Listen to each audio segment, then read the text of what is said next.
Hey, this is Dr. Ben Weitz, host of the Rational Wellness Podcast. I talk to the leading health and nutrition experts and researchers in the field to bring you the latest in cutting-edge health information. Subscribe to the Rational Wellness Podcast for weekly updates. And to learn more, check out my website, drweitz.com. Thanks for joining me, and let's jump into the podcast. Hello, Rational Wellness Podcasters. Today, we will be speaking with Esther Blum, who's a best-selling author, integrative dietitian, and health coach. Esther beat Mercury, mold toxicity, battled Epstein-Barr virus, and debilitating insomnia in order to get her health back and to build her successful practice. She's the best-selling author of Cavewomen Don't Get Fat, Eat, Drink, and Be Gorgeous, Secrets of Gorgeous, and the Eat, Drink, and Be Gorgeous Project. Love that gorgeous word. Welcome, Esther. Thank you for joining us today. Thank you so much for having me. So please tell us a little bit about yourself and your own health challenges and how you overcame them.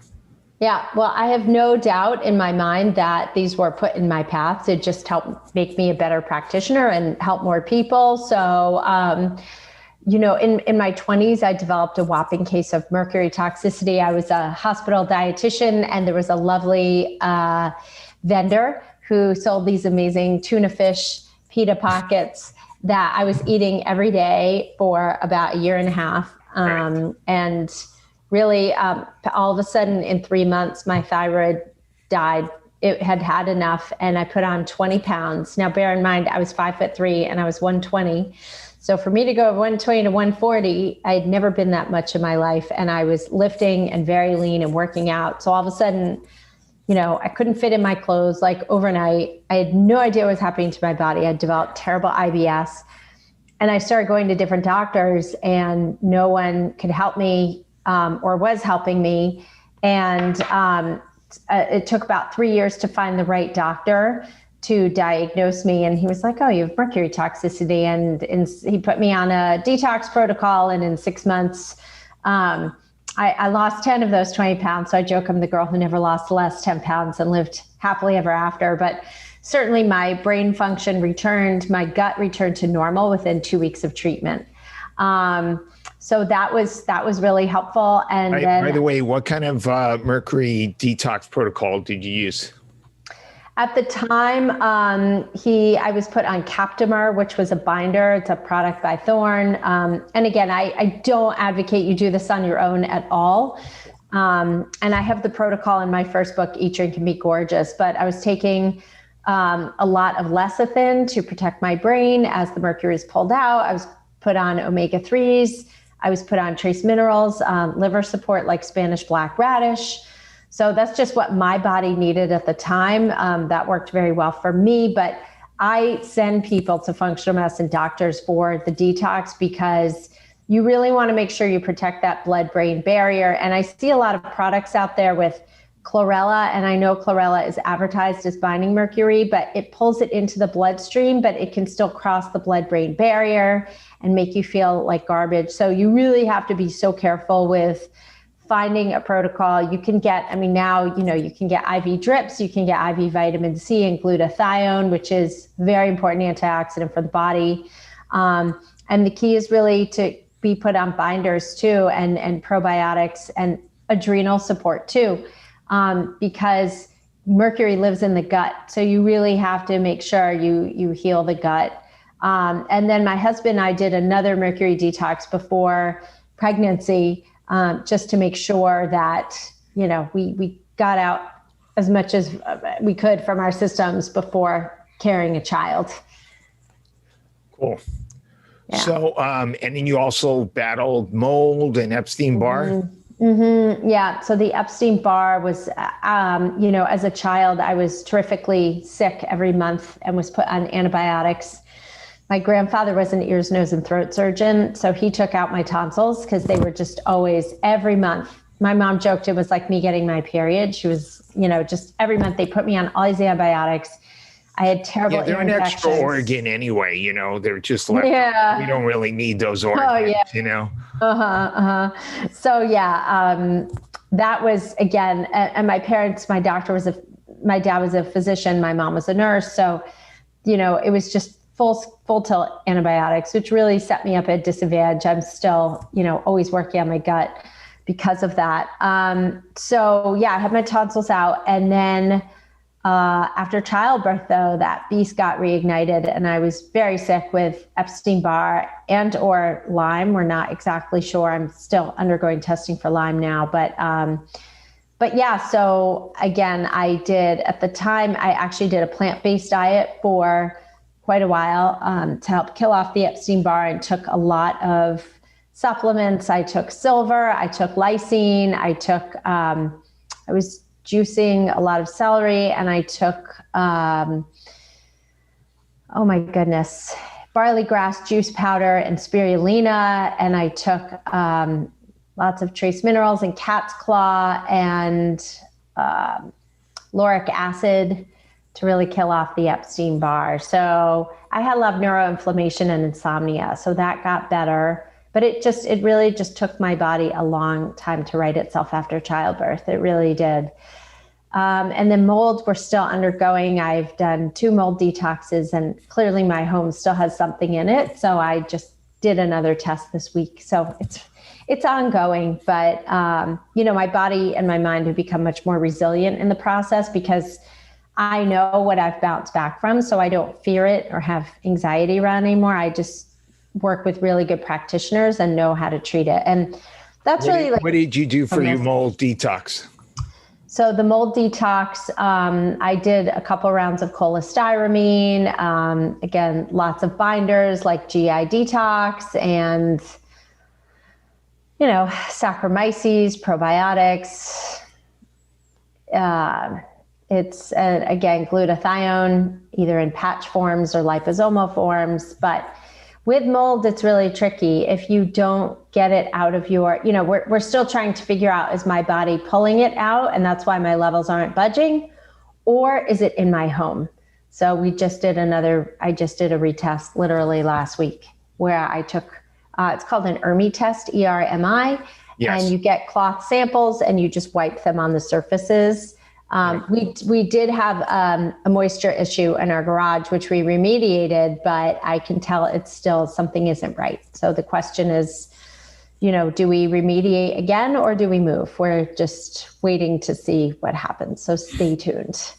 Yeah. But again, I'm doing this all with the help of functional medicine doctors. I do not treat myself ever because I don't know, you can't, and it's really beautiful as a practitioner to surrender and let someone else take care of you.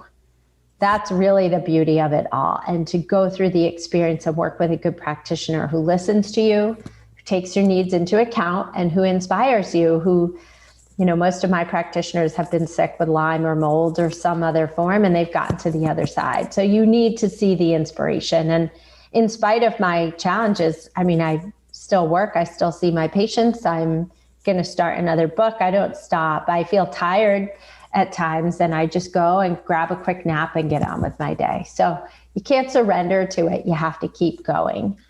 That's actually, I think, really important. And I think there are some patients that do surrender and end up owning their condition.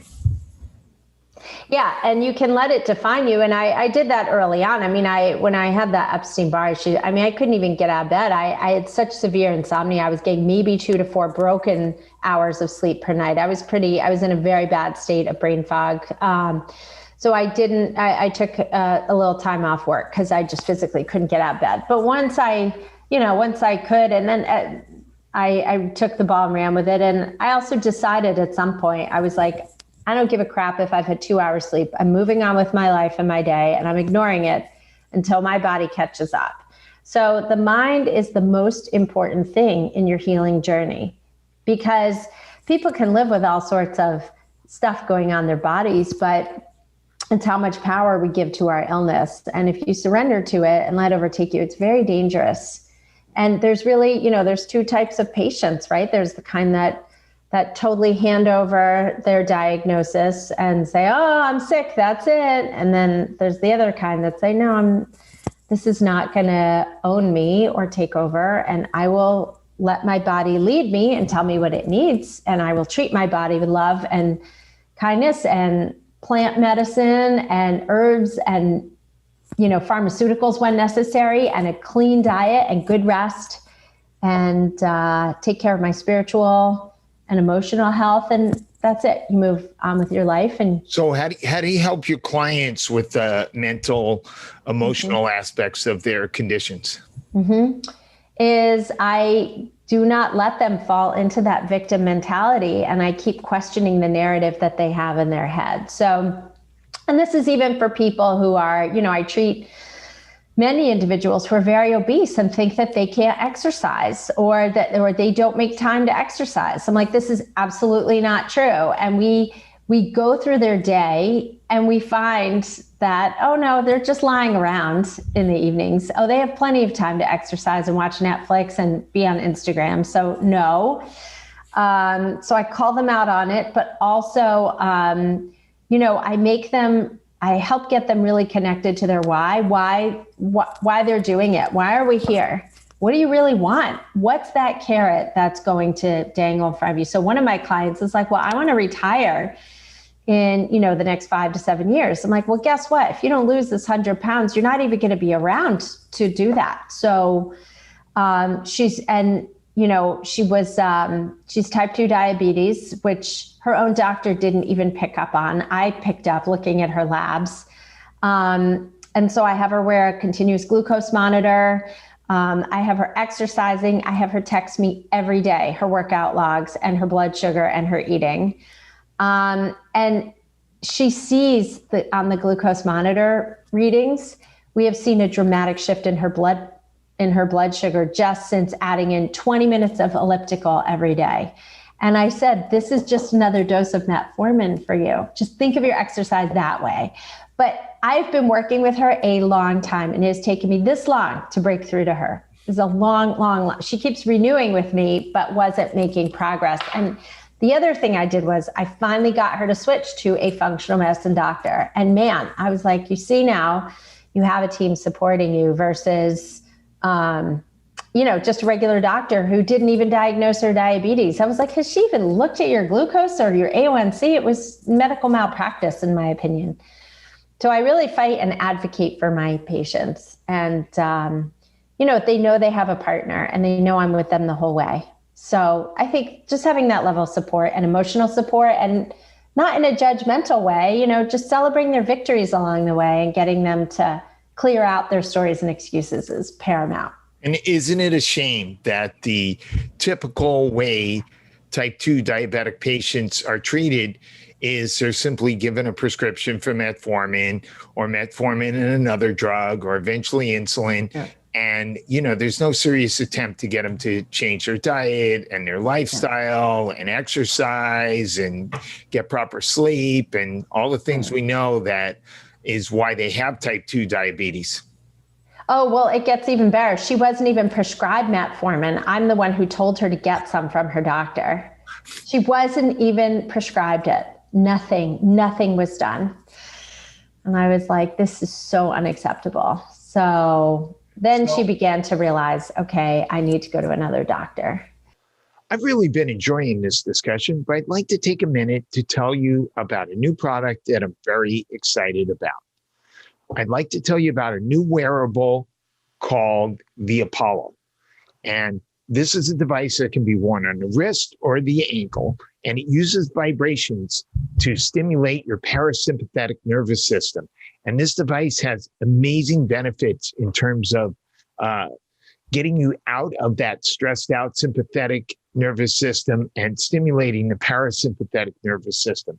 It has a number of different functions, especially helping you to relax, to focus, to concentrate, to get into a deeper meditative state, even to help you sleep. And there's even a mode to help you wake up. And this all occurs through the scientific use of subtle vibrations. For those of you who might be interested in getting the Apollo for yourself to help you reset your nervous system, go to apolloneuro.com and use the affiliate code Weitz10. That's my last name, WEITZ 10. And now back to the discussion. So I think this is a good segue into the next question, which is, what does a healthy diet consist of? And in particular, which are the macronutrients that we should be emphasizing? And I'd like to make a comment before we start this discussion. And it seems to me that there's a lot of issues with what our diet should really consist of. And it seems as though emphasizing any one of the three macronutrients can have potential problems. So we have fats, carbs, and proteins. If we consume too many carbs, we tend to have metabolic, blood sugar, insulin-resistant problems. If we consume too much protein, especially animal protein, we may see our IGF-1 levels rise, which some data indicates reduces longevity and increases cancer risk. If we consume too much fat, we may have increased risk of cardiovascular disease. So what do we do? Well, it depends on what kind of fat and protein you're eating that is going to lead to inflammation and disease. So first and foremost, you want to start with real food. And what is real food? That is food that has one ingredient in it, or I say 5 or less ingredients, but foods on the outer aisles of the grocery store. Or just shop the produce section, right? Your meat. Yeah, that doesn't come in a box or a package or a container. That's right. Or that you can grow yourself in your garden. You can raise chickens, so chicken, poultry, eggs, meat, ideally pastured, grass-fed, lamb. Some people like pork. You can have buffalo, bison, elk, venison. If you tolerate dairy, you can have cottage cheese or yogurt. Those are all quality proteins that are nutrient dense that your body can understand and break down into proteins, sugars, carbs, fats. So also produce, and again, it depends on what you read, right? For some people with severely compromised gut function or severe autoimmune, you have to be careful with veggies. Certain veggies, I have a lot of clients I treat with SIBO, that's small intestinal bacterial overgrowth. So they have to be on low FODMAP vegetables that are easy on the digestion. If someone has a lot of bloating, I have them have more cooked vegetables than raw. And in terms of fats, well, let me actually circle back to starches. I love root vegetables. They're very grounding and easy to digest. So potatoes are actually tubers, which are easy to digest. Then there's sweet potatoes. If you butternut squash, acorn squash, spaghetti squash, right? Those are all nutrient dense. If you tolerate beans and legumes, they don't give you gas and bloating.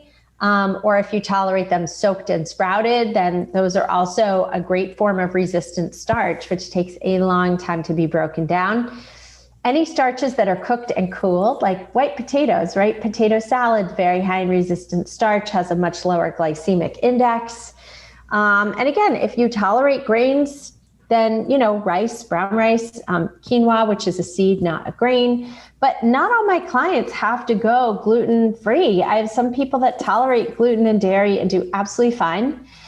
And then I have others that need to be on an autoimmune protocol and really don't do well with gluten and dairy, or can tolerate some dairy, depending on the age, more aged cheeses where the lactose is broken down. So there is no universal diet. I have some clients that are plant-based. I have some clients that are hardcore carnivore, some that are paleo in between.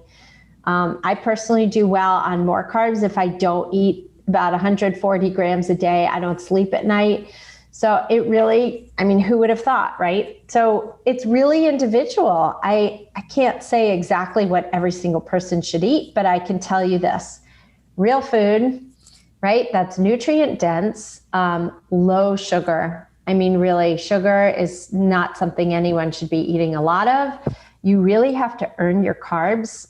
When I wrote Cavewomen Don't Get Fat, I wrote it because it's a paleo diet book for women. Most paleo diet books speak to men, and most research on paleo diets and diets in general are done on men, and intermittent fasting and keto, all done on men. So with women, I really teach them to find their own unique carb tolerance. And I do this by having, doing a 2-week cleanse where you get your carbs from fruits and vegetables, and then slowly adding in a half cup of cooked starch per day from, again, potatoes, sweet potatoes, winter squashes, and then slowly ramp up. So what I've found over, 26 plus years of practice is that most people tolerate about a cup of fruit a day and anywhere from 1/2 to 1.5 cups of cooked starch. That's kind of the way it goes per day, and they can divide that up or they can have it all at once. And then fats, you want foods, fats that are low in inflammatory compounds. So coconut oil, olive oil, avocado oil, butter, grass-fed butter. The rest, sunflower oil, sunflower, safflower, soybean, canola, grapeseed are usually man-made oils. They're very high in inflammatory compounds and should be avoided. They're seed oils, so they should all be avoided. They're not safe to consume. Okay. So what are some of the simple ways women can change their diets to make strides towards better health? Yeah, by adding things in, adding in the good to displace the less good. So adding in protein is where I start, because for women, the women who come and see me are mostly in the perimenopausal to menopausal range. And I do treat men and I do treat younger women, but primarily those are my people. And so as we age, we lose muscle mass. It's called sarcopenia, right? It's age-related muscle loss. So you want to make sure that you are building muscle or maintaining muscle, especially through menopause when your estrogen and progesterone drop. And I see a lot of weight gain happen in a very short period of time. So you want to make sure that you're getting, I have people aim for 1 gram per pound of body weight, ideal body weight. Look at all the weight gain that happened in the last year because of stay-at-home orders. That's right. And people not going to gyms. And not going outside. Not going outside. Yeah, which by the way, working at home right next to the refrigerator, right, and ordering junk food in. And that's right. And can I suggest for all of you who are still, at home or just not going to the gym, there's a lovely website called YouTube, which has thousands and thousands of free workouts that you can do with your own body weight. So no excuses there. But yes, so protein is where I start, because protein does the following. Number 1, it protects skeletal muscle and bone density. One of the largest dangers of aging is bone breaks due to poor bone density. So you want to make sure that you're eating a good amount of quality protein, 1 gram per pound of ideal body weight. So to just break that down into simple math, that works out to about 4 to 6 ounces, 3 to 4 times a day of protein. Protein also sustains your blood sugar for anywhere from 4 to 6 hours after you eat it. And it's the only nutrient that shuts off hunger in the brain.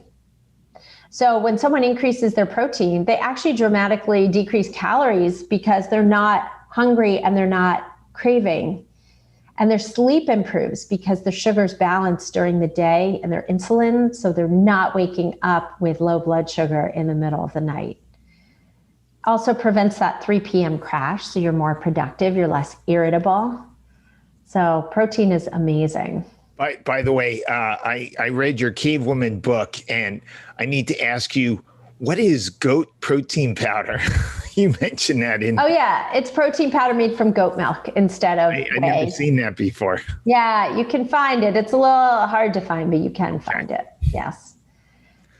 Or you can eat goat cheese. Always cricket protein powder as well. There is cricket protein powder. Yes, I'm telling you.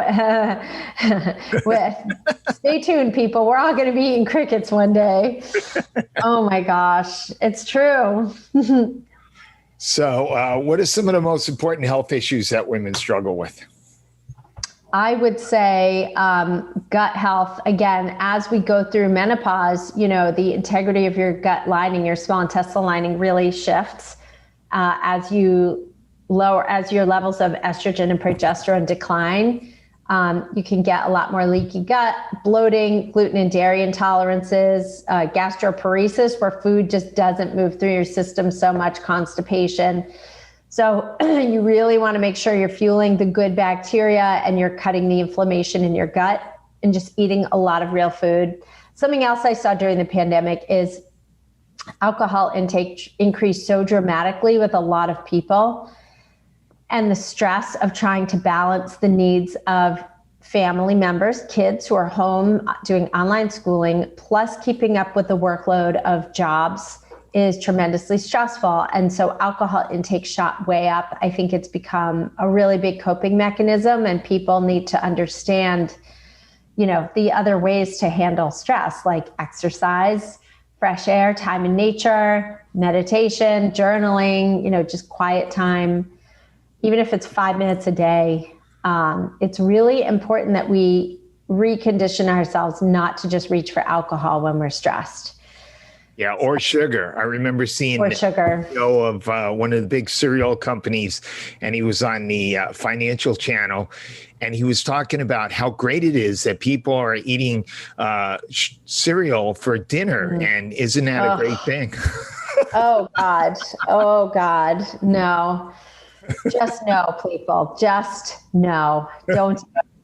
Kids too, like my son would always say, like, why don't we have cereal in our house? I was like, so I told him about this study I learned about when I was doing my nutrition training, where there was a study done. I swear it was mice, and they were given, one group was given Cheerios and the other group was given the box. And I swear the group eating the box lived longer. Like, the cereals are really heavily sprayed, especially the oats. I mean, they're heavily sprayed with Roundup and chemicals, and kids are having really high levels of glyphosate, which does a number on their brains and their guts. So if you love your kids, give them overnight oats, organic gluten-free oats, or give them, just eggs and some bacon and avocado, and they'll do a lot better. Or we give my son, protein shakes, or his staple breakfast with wild blueberries, which really support brain function.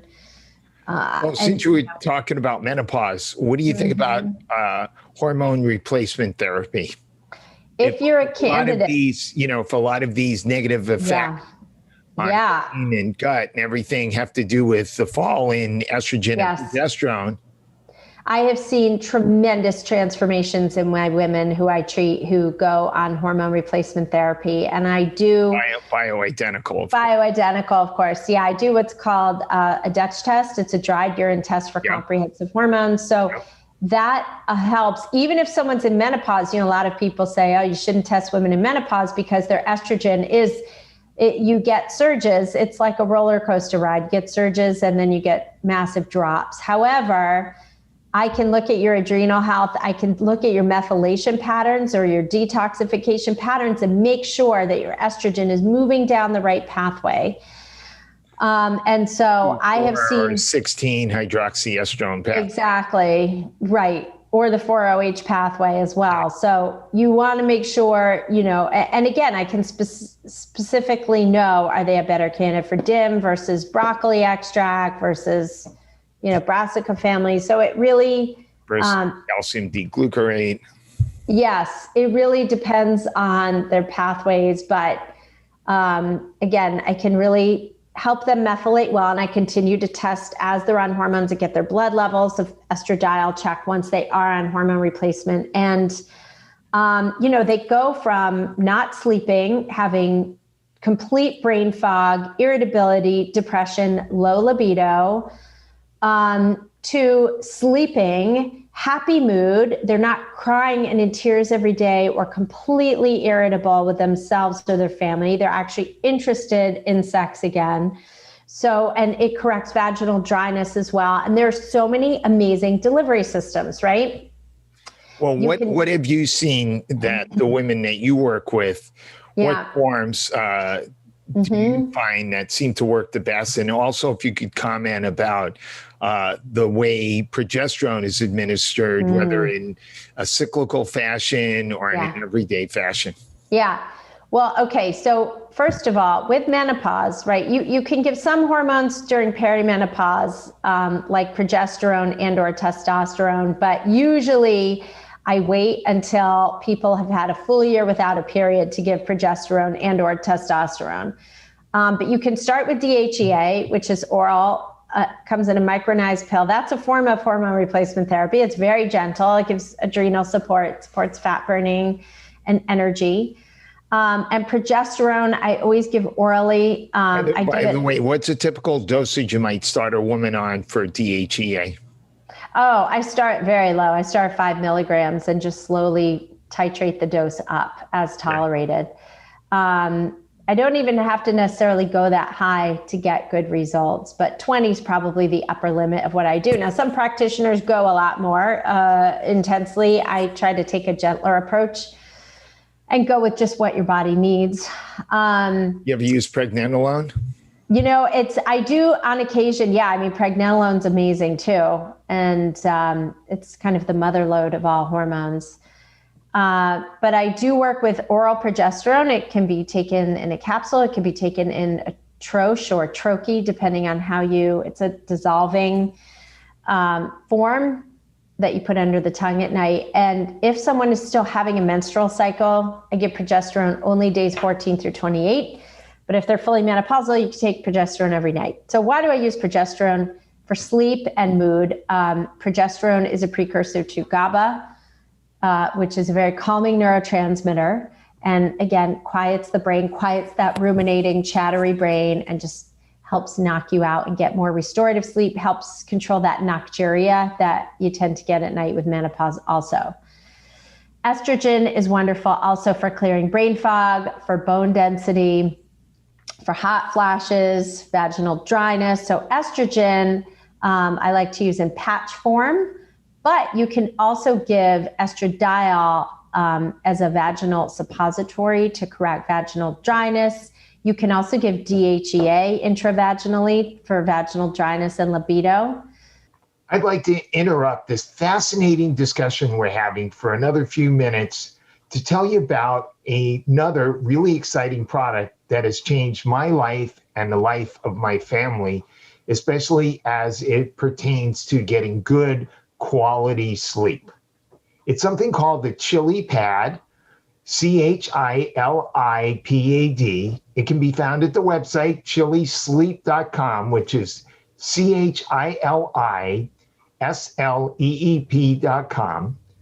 And so this product involves a water-cooled mattress pad that goes underneath your sheets and helps you maintain a constant temperature at night. If you've ever gotten woken up because the temperature has changed, typically gets warmer, this product will maintain your body at a very even temperature, and it tends to promote uninterrupted quality deep and REM sleep, which is super important for healing and for overall health.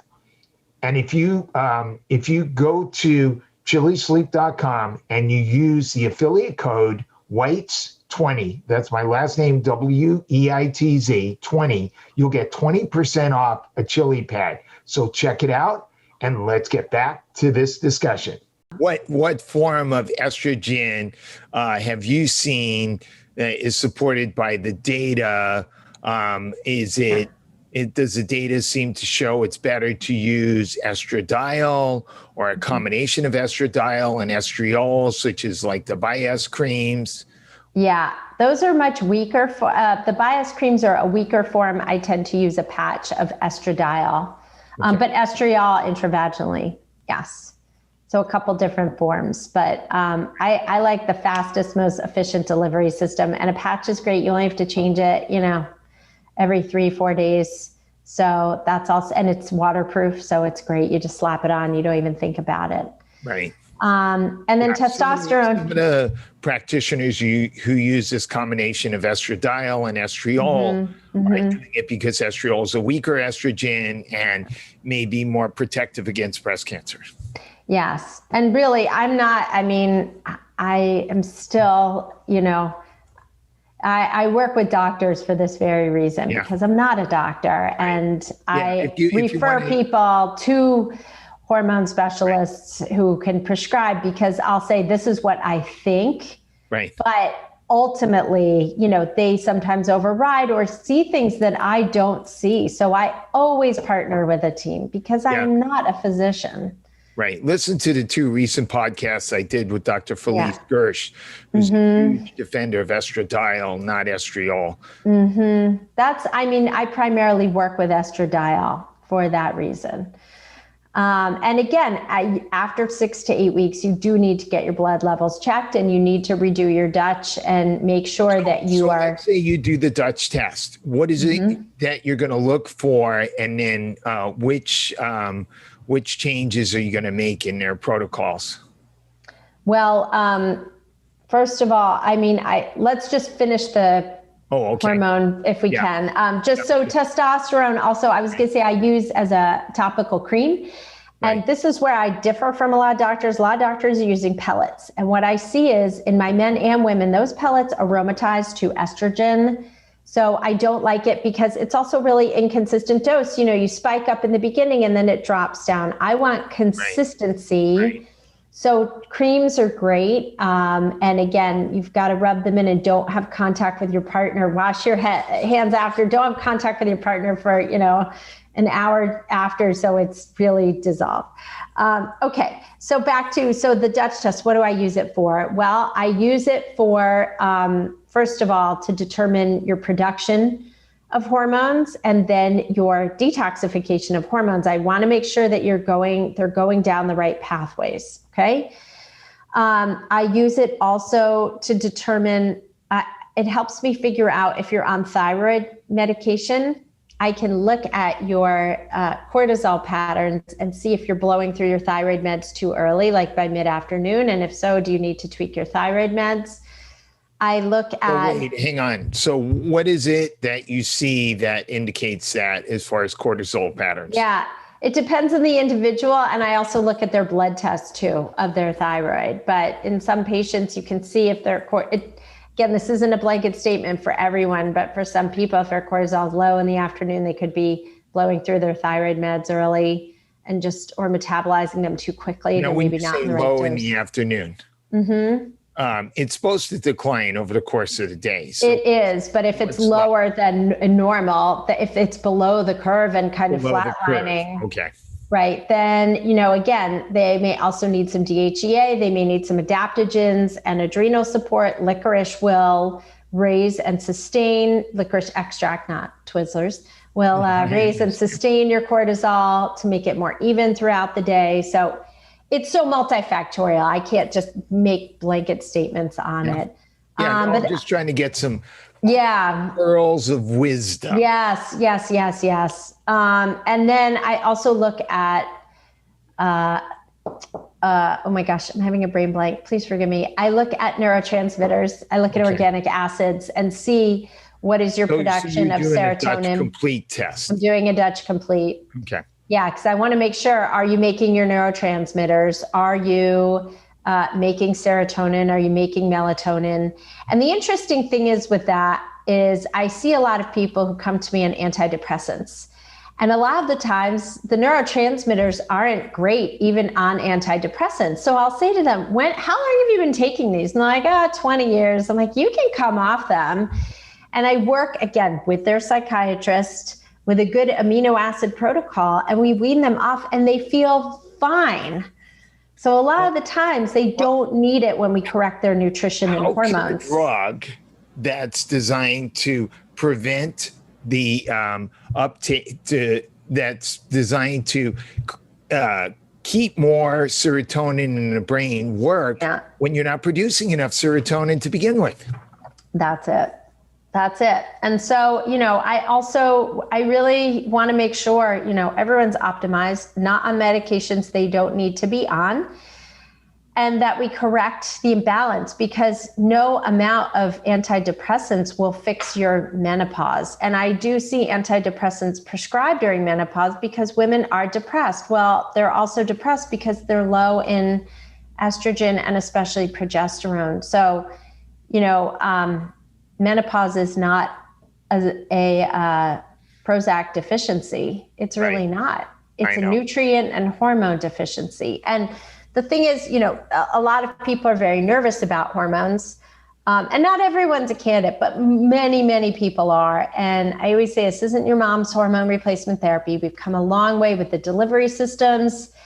We test, we make sure you're methylating properly and your nutrition is good. One thing people don't realize is that you should not be drinking a lot of alcohol when you're on hormone replacement, because the alcohol, your blood alcohol levels will also raise your estradiol for the same amount of time that your blood alcohol is elevated. So you don't want to be in this estrogen dominant state. You want to be in an estrogen balanced state. So that's something I put out there as a caveat to everyone who goes on it, is like, watch the booze. Do not think that you can still continue your lifestyle of drinking wine every night while you're on hormones. That's not a safe practice to do. Good point. Let's try to get one more clinical pearl out of this Dutch thing. So Sure. What do you see in hormone metabolism and estrogen metabolism that would make you recommend one thing over another?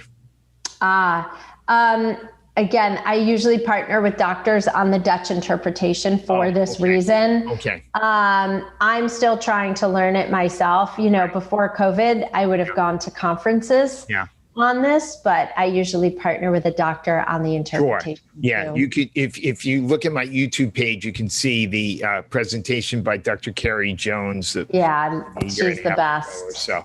Yes, and she's amazing, and I regularly listen to those. Right. But it's usually the 4-OH versus the 16-OH pathways of estrogen that really help me determine, DIM versus calcium glucarate versus Broco-Protect, Well, when will you use Broco-Protect versus DIM? DIM is derived from broccoli seed. Yes. Again, it's usually when I partner with a physician. I don't always make all the calls myself. I'm forever the student. And when I don't know something, I always defer to a doctor. Sounds good. There's to help me. Yes. With staying in your lane. Yes. Yeah. Well, that's it. I mean, I'm like, okay, I can meal plan till the cows come home, but I don't, full disclosure and transparency, I'm not an expert yet. I'm forever the student. Right. Yeah. Forever the student too. And yes. Reasons why I like to. And you're asking brilliant questions. I'm still trying to learn these myself, but I'm not trying to put you on the spot. Yeah, no, it's good. It's good. Talk a bit about how you treat the person instead of the illness. I treat the person by doing a really complete history. The first appointment with a new client is an hour and a half. So I really spend time knowing who they are as a person, finding out their psychosocial standing. Did they suffer abuse as a child? What's their relationship with food? Were they fat shamed? Were they, what's the perspective and the story that they bring to the table? Because that influences people. If they were fat shamed as a child, the last thing they need is judgment. And of course, I don't practice in judgment anyway. I really come at it from a place of education and empowerment, but somebody might need some more hand holding. I have some clients that just take the ball and run, and they're like, I got this. I'm measuring my body fat. I track my macros. They know, they just want accountability. But I have other people that truly have never been educated before on the effects that food has in their body, or they've never made the connection between food and mood.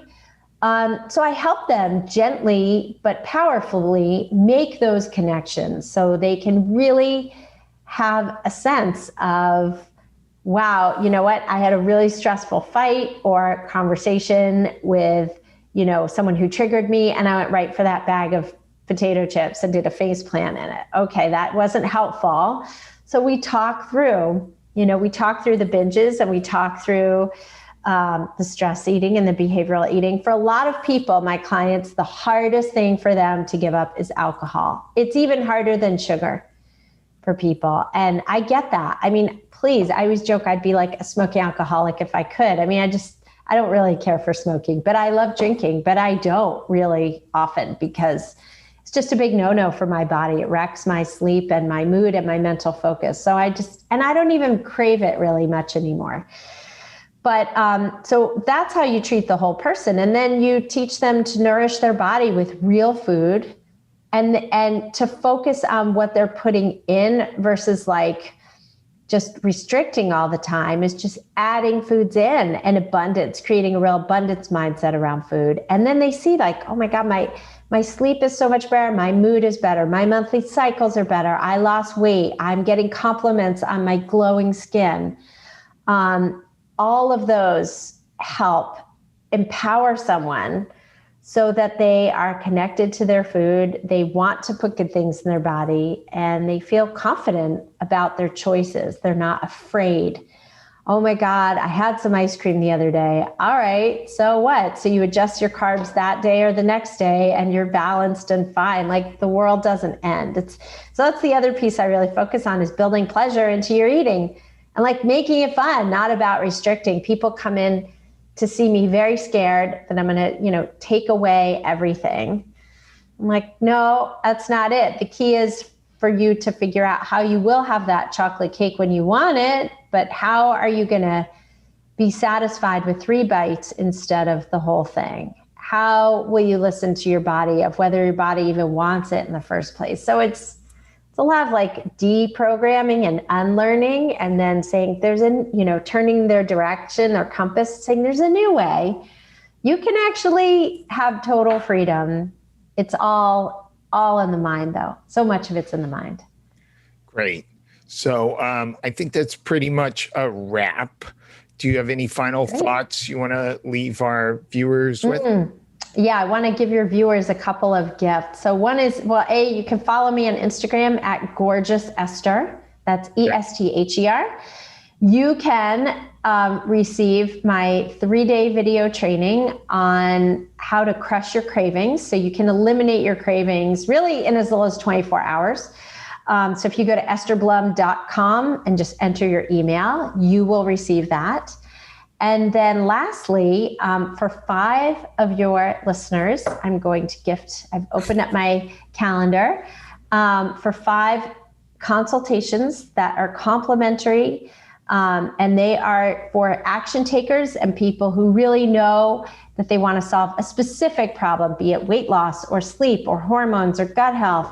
And they will receive a 30-minute consultation with me where they will be gifted with 3 customized takeaways to help them reach that goal. So that's great. Thank you. To receive that, you are welcome. They can go to estherblum.com/call, CALL. Great. Thank you, Esther. Thank you so much. Thank you for making it all the way through this episode of the Rational Wellness Podcast.